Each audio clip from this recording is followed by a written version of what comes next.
Assalamualaikum warahmatullahi wabarakatuh. Perkenalkan, saya Triska Indah Sawati dengan NIM 2106031110014. Nah, di sini saya akan mempresentasikan yaitu suatu kegiatan yaitu pembangunan jembatan Suramadu.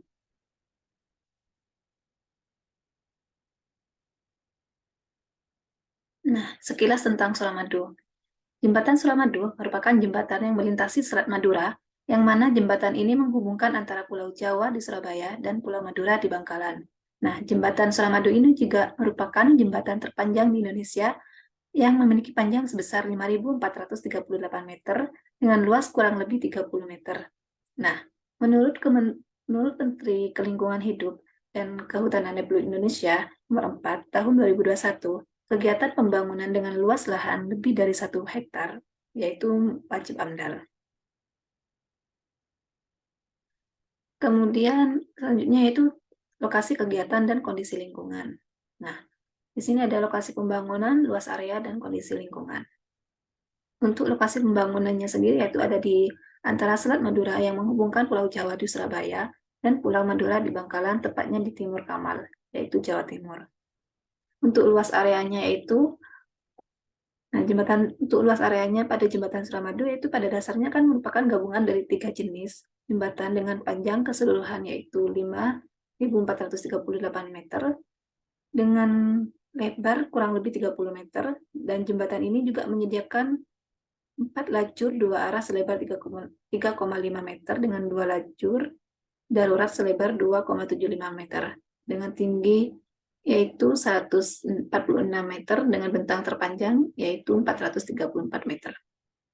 Nah, jembatan ini juga menyediakan lajur khusus bagi pengendara sepeda motor di setiap sisi luar jembatannya. Nah, jembatan Suramadu ini juga terdiri dari 3 bagian, yaitu pertama, jalan layang. Nah, untuk jalan layang pada jembatan Suramadu ini dibangun untuk menghubungkan konstruksi jembatan dengan jalan darat melalui perairan dangkal di kedua sisinya. Nah, jalan layang ini terdiri dari 36 bentang sepanjang 1.458 meter pada sisi Surabayanya, dan untuk 45 bentang sepanjang 1.818 meter pada sisi Maduranya. Nah, untuk jalan layang ini juga menggunakan konstruksi penyangga PCL dengan panjang 40 meter tiap bentangnya yang disangga pondasi pipa baja berdiameter 60 cm. Nah, yang kedua jembatan penghubung. Jembatan penghubung ini pada jembatan Suramadu menghubungkan jembatan utama dengan jalan layangnya. Nah, jembatan ini terdiri dari 2 bagian dengan panjang masing-masing 672 meter. Jembatan ini juga menggunakan konstruksi penyangga beton kotak sepanjang 80 meter tiap bentang dengan 7 bentang tiap sisinya yang ditopang fondasi penopang berdiameter 180 cm, dan yang ketiga itu jembatan utamanya. Kemudian untuk kondisi lingkungannya itu terjadi perubahan pada kondisi sosial, ekonomi, dan lingkungan. Nah, untuk terjadinya perubahan pada kondisi sosial itu ya, seperti jenis lapangan pekerjaan di desa Kamal tetap. Nah, namun terdapat penurunan pada jumlah pekerjanya terutama pada profesi pedagang sebesar 76% dan jasa angkutan umum sebesar 33%. Nah, yang kemudian selanjutnya terjadinya perubahan pada kondisi ekonominya. Nah, yaitu terdapat pada penurunan pendapatannya. Nah, pendapatan pedagang yang dulunya sebesar 6 juta sampai 8 juta menurun menjadi 700 sampai 2 juta per bulannya. Nah, pada pendapatan jasa angkutan umum yang dulunya sebesar 2 juta 700 sampai 3 juta menurun menjadi 1 juta sampai 1 juta 700 per bulannya. Nah, untuk yang terakhir yang terjadi perubahan pada kondisi lingkungan itu yakni terdapatnya penurunan pada kualitas lingkungan seperti pembangunan kios pedagang, toilet, tempat parkir, dan penerangan jalan yang tidak terkontrol, dan penumpukan sampah di pinggir pantai. Nah, itu. Dan juga pengurangan jumlah dermaga kapal. Kemudian selanjutnya yaitu putusan wajib AMDAL atau tidak oleh Menteri Lingkungan. Nah, ini dokumen AMDAL. Nah, jembatan ini termasuk wajib AMDAL karena memiliki skala besaran AMDAL itu panjang lebih dari 500 meter dan skala besaran UKL UPL-nya yaitu panjang kurang dari 500 meter. Nah, di sini juga ada alasan ilmiahnya dan ini juga termasuk kategori A. Dan menurut Lingkungan Hidup dan Kehutanan Republik Indonesia nomor 4 tahun 2021, kegiatan pembangunan dengan luas lahan 5.438 meter dengan lebar kurang lebih 30 meter wajib AMDAL. Pembangunan dalam luas lahan lebih dari atau sama dengan 5 hektar atau luas bangunan lebih dari atau sama dengan 10.000 meter per kubik, maka wajib memiliki AMDAL, UKL, UPL, atau SPPL. Kemudian alasan ilmiah wajib AMDAL dari dokumen tadi, yaitu adanya berpotensi menimbulkan dampak berupa perubahan kestabilan lahan, air tanah, serta gangguan berupa dampak terhadap emisi, lalu lintas, kebisingan, getaran, gangguan pandangan, gangguan jaringan prasarana sosial seperti gas, listrik, air minum, telekomunikasi, dan dampak sosial di sekitar kegiatan tersebut. Kemudian selanjutnya rencana kegiatan pembangunan jembatan Suramadu, yaitu ada tahap prakonstruksi, konstruksi, dan operasi. Kemudian tahapan-tahapan AMDAL, yang pertama ada penapisan. Nah, menurut Kemen Lingkungan Hidup nomor 4 tahun 2021 itu wajib AMDAL pembangunan jembatan. Yang kedua ada rona lingkungan awal. Nah, di rona lingkungan awal itu ada sosial ekonomi dan sosial budaya. Dan yang ketiga yaitu pelingkupan, terdiri dari identifikasi, evaluasi, dan klasifikasi dampak potensial. Yang keempat yaitu RKL dan RPL. Adanya RKL dan RPL yaitu rencana pengelolaan lingkungan dan RPL yaitu rencana pemantauan lingkungan. Selanjutnya yaitu tentang penapisan. Dari studi kasus yang telah dijelaskan, maka dapat diketahui dampak penting yang bisa merugikan banyak masyarakat maupun biota-biota yang ada di perairan di sepanjang Selat Madura. Dampak penting ini dipilih berdasarkan kriteria yang tercantum dalam UU nomor 32 tahun 2009 pasal 22. Nah, maka dapat diambil dampak penting dari studi kasus mengenai pembangunan jembatan Suramadu adalah sebagai berikut. Yang pertama, jumlah manusia yang terkena dampak pembangunan.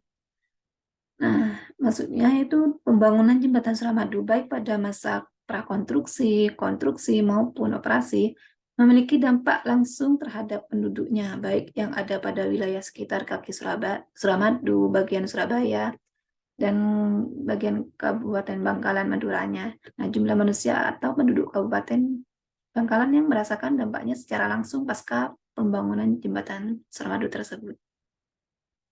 Kemudian yang kedua, ada luas wilayah persebaran dampak. Yaitu dari dampak pembangunan jembatan Suramadu terhadap lingkungan sekitar tidak terlalu meluas, hanya mencakup bagian kaki jembatan saja dan akses menuju jalan tol jembatan yang lahannya didapatkan dari jual beli lahan milik penduduk sekitar, terutama wilayah di bagian Kabupaten Bangkalan. Kemudian yang ketiga ada intensitas dan lamanya dampak berlangsung. Nah, maksudnya itu dampak negatif yang ditimbulkan dari pembangunan jembatan Suramadu akan berlangsung dalam waktu yang cukup lama, seperti tetap menurunnya jumlah penumpang kapal feri dan tidak kembalinya populasi ikan maupun kerang yang dulunya ada di perairan tepatnya bawah jembatan Suramadu. Kemudian yang keempat ada banyaknya komponen lingkungan lain yang terkena dampak. Maksudnya yaitu pada saat konstruksi atau pembangunan jembatan Suramadu memberikan dampak yang sangat merugikan terhadap nelayan karena banyaknya bahan material yang masuk ke dalam perairan menyebabkan kerusakan ekosistem dari biota laut sehingga menurunnya populasi ikan maupun kerang. Kemudian yang kelima yaitu kumulatif dampak. Untuk kumulatif dampak dari adanya jembatan Suramadu ini tidak terlalu menyebabkan dampak yang berkepanjangan, karena hal ini disebabkan banyaknya dampak positif yang diperoleh setelah dibangunnya jembatan Suramadu. Di antaranya adanya bertambahnya income per kapita, rata-rata per tahun di Bangkalan, dan semakin lancarnya transportasi yang melintasi dua pulau, yaitu Pulau Madura dan Pulau Jawa. Dan yang terakhir, berbaliknya atau tidaknya dampak reversibel atau irreversibel. Yaitu maksudnya adanya pembangunan jembatan Suramadu yang awalnya memiliki banyak dampak negatif, namun dengan setelah berdirinya jembatan Suramadu memberikan beberapa dampak positif sehingga dampak negatifnya dapat dipulihkan. Seperti bertambahnya income per kapita rata-rata per tahun di Bangkalan sebanyak 93,63%. Nah, hal ini dikarenakan semakin lancarnya transportasi yang dapat meningkatkan kegiatan ekonomi. Namun ada juga dampak yang tidak berbalik menguntungkan atau tidak dapat dipulihkan, seperti jumlahnya penumpang kapal feri yang akan tetap tidak mengalami kenaikan, kecuali di waktu-waktu tertentu setelah adanya jembatan Suramadu tersebut. Kemudian selanjutnya yaitu tentang rona lingkungan awal. Kondisi lingkungan awal merupakan kondisi alami yang sudah ada di suatu wilayah sebelum adanya pembangunan di wilayah tersebut. Kondisi lingkungan awal yang ada di wilayah Kabupaten Bangkalan sebelum adanya jembatan Suramadu dapat dilihat dari dua aspek, yaitu sebagai berikut. Yang pertama, ada aspek sosial ekonomi, yaitu kondisi perekonomian, khususnya pendapatan daerah Kabupaten Bangkalan sebelum adanya jembatan Suramadu menunjukkan angka yang positif. Dan yang kedua, aspek sosial budaya. Maksudnya itu sebelum adanya jembatan Suramadu, keadaan sosial budaya masyarakat khususnya di sisi Madura sangatlah primitif. Hal ini disebabkan sulitnya akses transportasi untuk menuju kota besar seperti Surabaya. Sedangkan transportasi itu sendiri merupakan urat nadi kehidupan politik, ekonomi, sosial budaya bagi masyarakat yang mendiami suatu wilayah tersebut. Kemudian selanjutnya tentang pelingkupan. Nah, setelah dilakukannya proses penapisan screening itu tadi, dalam analisis mengenai dampak lingkungan AMDAL, maka proses selanjutnya adalah proses pelingkupan, scoping.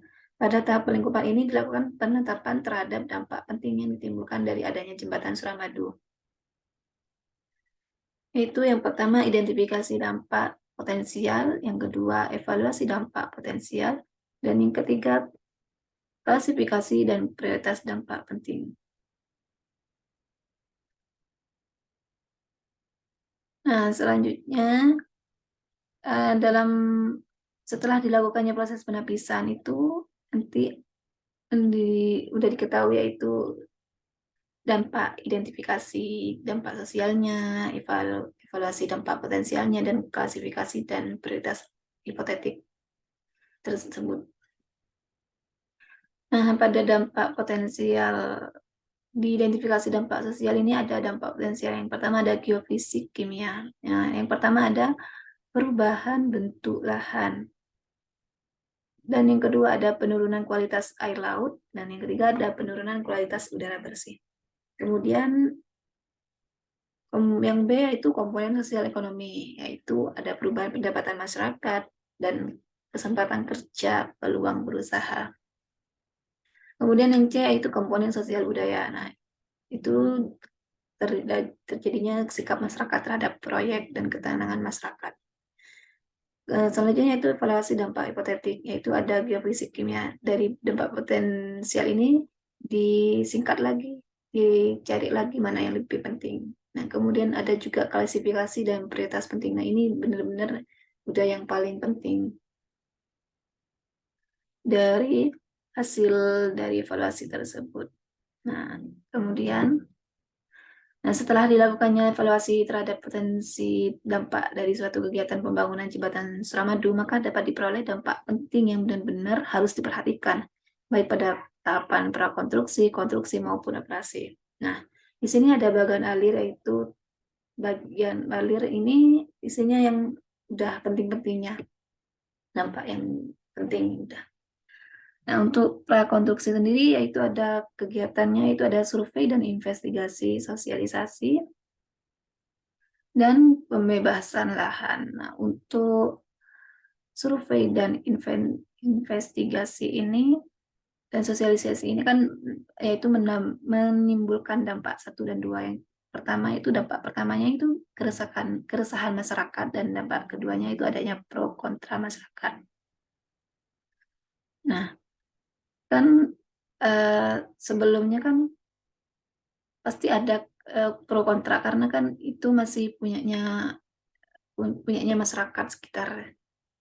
Nah, itu nanti waktu survei dan investigasi sosialisasi itu melihat kelayakan wilayah yang tepat akan digunakan pembangunan jembatan Suramadu tersebut. Nah, itu juga akan meminta permohonan izin kepada masyarakat setempat, khususnya masyarakat yang tinggal di Kecamatan Kabupaten Bangkalan dan masyarakat yang tinggal di daerah pesisir Surabaya, dengan mensosialisasikan akan dirinya jembatan yang menghubungkan Pulau Madura dengan Pulau Jawa yang dikenal dengan Jembatan Suramadu. Nah, kemudian untuk kegiatan yang kedua yaitu pembebasan lahan. Nah, ini menimbulkan dampak 1 dan 2, dan dampak yang pertama itu ada perubahan kepemilikan dan penguasaan lahan. Maksudnya yaitu dari perubahan kepemilikan dan penguasaan lahan ini, kegiatan pembebasan lahan yang dilaksanakan oleh Jembatan Suramadu ini secara langsung akan menimbulkan dampak hilangnya kepemilikan lahan. Dari hasil konsultasi publik yang telah dilaksanakan, permasalahan pembebasan lahan menjadi perhatian karena adanya tanah masyarakat. Nah, maka dampak ini menjadi dampak penting hipotetik. Jadi perlu. Dan dampak yang kedua yaitu perubahan persepsi masyarakat. Nah, dari kegiatan pembebasan lahan biasanya kan memerlukan proses relatif panjang dan melibatkan berbagai pihak seperti BPN, tata ruang, desa, kecamatan, pihak perusahaan, serta perwakilan masyarakatnya sendiri. Nah, perasaan masyarakat bisa timbul. Nah, selain itu karena proses panjang juga karena belum jelasnya batas lokasi lahan yang akan dibebaskan. Nah, jadi itu nanti terjadi perubahan persepsi masyarakat. Kemudian yang kedua, bagan alir tentang tahap konstruksi. Nah, jadi di sini ada 4 kegiatan di tahap konstruksi, yaitu ada persiapan lahan, yang kedua pembangunan fisik, yang ketiga mobilisasi dan demobilisasi peralatan serta material, dan yang terakhir rekrutmen tenaga kerja. Untuk kegiatan yang pertama yaitu persiapan lahan. Nah, ini menimbulkan dampak 1, 2, dan 3. Nah, untuk dampak yang pertama yaitu perubahan bentuk lahan. Nah, maksud dari perubahan bentuk lahan ini, dengan adanya kegiatan pembangunan di suatu wilayah pasti akan menimbulkan perubahan pada bentuk lahan kan. Nah, dengan adanya perubahan bentuk lahan tersebut sangat mempengaruhi ekosistem yang ada di sekitar lingkungan pembangunan. Kemudian dampak yang kedua yaitu pembersihan ranjau. Nah, maksud dari ini yaitu pada awal pembangunan jembatan tersebut, pemerintah terlebih dahulu melaksanakan pembersihan ranjau untuk mengantisipasi kejadian yang tak diinginkan pada tahap awal pembangunan. Mengingat bahwa Selat Madura merupakan daerah medan ranjau pasca Perang Dunia Kedua. Dengan adanya kegiatan pembersihan ranjau tersebut mengakibatkan aktivitas nelayan menjadi terganggu. Nah, dengan dampak yang 3 ini terjadinya aktivitas nelayan nanti terganggu dari dampak pembersihan ranjau tersebut. Kemudian kegiatan yang kedua itu pembangunan fisik. Nah, ini terjadi dampak 1 dan 2 dan 3. Nah, untuk dampak 1 yaitu terjadinya kebisingan. Dan dari penyebabnya kebisingan ini diperoleh dari waktu pembersihan ranjau dan juga pengeboran itu, dan juga keluar masuknya bahan itu juga menyebabkan kebisingan pada masyarakat sekitarnya. Terus dampak yang kedua yaitu penurunan kualitas air laut. Nah, maksudnya itu di sini kan dengan adanya kegiatan pembangunan yang berada di sekitar lingkungan pesisir pasti akan menyebabkan penurunan kualitas air laut yang ada di sekitar tempat pembangunan tersebut. Nah, dampak dari penurunan kualitas air tersebut sangat mempengaruhi kelangsungan hidup dari biota akuatik yang tinggal di dalamnya. Dan itu pasti menimbulkan dampak pada kelangkaan biota. Nah, dampak yang ketiga ini. Nah, nanti itu pasti akan menimbulkan dampak kelangkaan biota karena udah dari dampak-dampak sebelumnya. Kemudian kegiatan yang ketiga yaitu mobilisasi dan demobilisasi peralatan serta material. Nah, di sini juga ada dampak 1, 2, dan 3. Menimbulkan dampak 1, 2, dan 3. Nah, untuk dampak yang pertama itu kepadatan lalu lintas. Nah, untuk kepadatan lalu lintas itu kan dari yang menyebabkan timbulnya dari kepadatan lalu lintas atau kemacetan itu dari waktu pengendaraan mobil kendaraan, kan itu juga mengangkut barang material yang untuk ditaruh untuk pembangunan jembatan tersebut. Nah, itu juga dapat menyebabkan kemacetan. Nah, dari dampak kemacetan itu juga akan merusak jalan. Nah, ini termasuk dampak yang kedua. Nah, akan merusak jalan dari sering-seringnya padat, dari sering-seringnya macet pasti akan menimbulkan kerusakan jalan. Dan dampak yang ketiga yaitu penurunan kualitas air bersih, udara bersih. Nah, maksud dari pembangunan jembatan, maksudnya itu nanti pada pembangunan jembatan Suramadu nantinya akan menyebabkan adanya perubahan terhadap kualitas udara bersih yang ada di wilayah sekitar pembangunan tersebut. Nah, kualitas udara merupakan faktor penting yang perlu ditinjau perubahannya karena semua makhluk hidup membutuhkan udara yang bersih dan sehat untuk kenyamanan kelangsungan hidupnya. Kemudian kegiatan yang terakhir yaitu rekrutmen tenaga kerja. Ya, di sini menimbulkan dampak 1 dan 2. Nah, untuk dampak yang pertama yaitu terbukanya kesempatan kerja atau usaha. Maksudnya ini hal tersebut yaitu dari adanya pembangunan jembatan Suramadu dapat memberikan dampak positif terhadap masyarakat lingkungan sekitar. Nah, dampak positif tersebut dapat ditunjukkan dengan adanya kesempatan kerja dan peluang untuk berusaha mencari pendapatan untuk memenuhi kebutuhan sehari-hari, seperti perekrutan buruh untuk membantu dalam pengangkutan material transportasi dan buruh bangunan. Dan masyarakat-masyarakat sekitar kan juga dibutuhkan untuk membantu untuk untuk membantu menolong untuk kesempatan kerja gitu. Nah, itu kan terbuka kesempatan kerja waktu masih proses pembangunan jembatan tersebut. Itu kan masih membutuhkan seorang pekerja. Terus yang dampak kedua yaitu perubahan pendapatan masyarakat.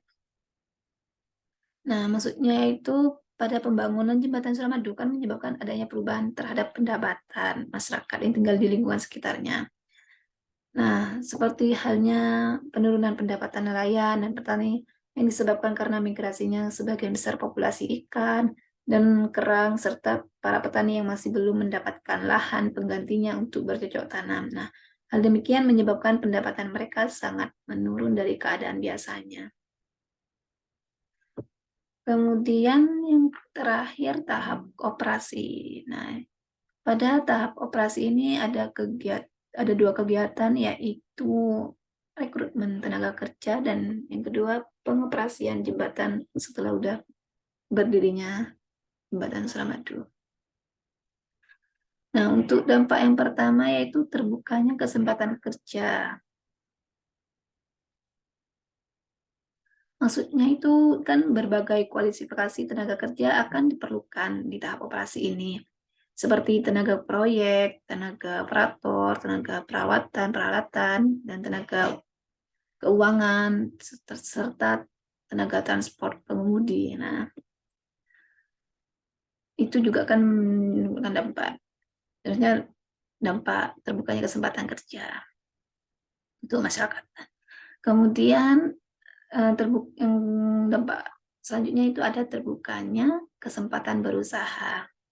Nah, kan selama pengoperasian jembatan Suramadu, masyarakat sekitar proyek akan memperoleh manfaat dengan tumbuhnya kesempatan berusaha di sekitar lokasi proyek seperti warung, nanti ada warung kopi, pemondokan, dan sebagainya. Nah, intensitas dampak ini relatif tinggi sehingga diperkirakan akan menimbulkan dampak positif penting hipotetik atau DPH terhadap terbukanya kesempatan berusaha.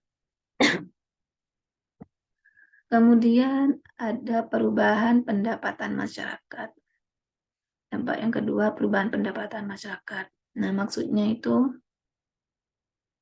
dari dampak ini kan dampak ini adalah dampak turunan dari terbukanya kesempatan kerja dan kesempatan berusaha. Nah, ini turunannya ini. Nah, masyarakat sekitar proyek yang memperoleh kesempatan kerja diperkirakan akan memicu tumbuhnya kesempatan berusaha bagi masyarakat sekitar proyek, sehingga dapat meningkatkan pendapatan masyarakat. Nah, oleh karena itu, dampak ini merupakan dampak positif penting hipotetik atau DPH.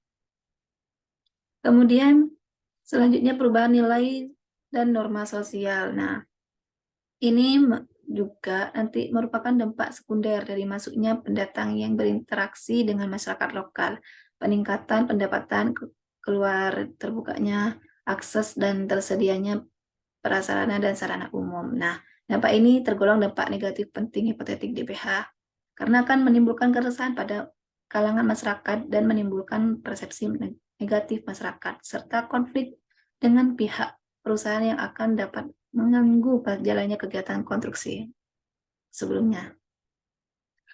Kemudian perubahan persepsi masyarakat. Nah, itu nanti terjadinya interaksi sosial antar kerja operasi tak baik di tempat-tempat kerja maupun lingkungan permukiman, merupakan proses pembelajaran di masyarakat. Nah, ini nanti juga merupakan nanti menimbulkan perubahan persepsi masyarakat. Kemudian kegiatan yang terakhir yaitu pengoperasian jembatan. Nah, dari ini ada dampak 1, 2, dan 3, yaitu ada perubahan kualitas udara.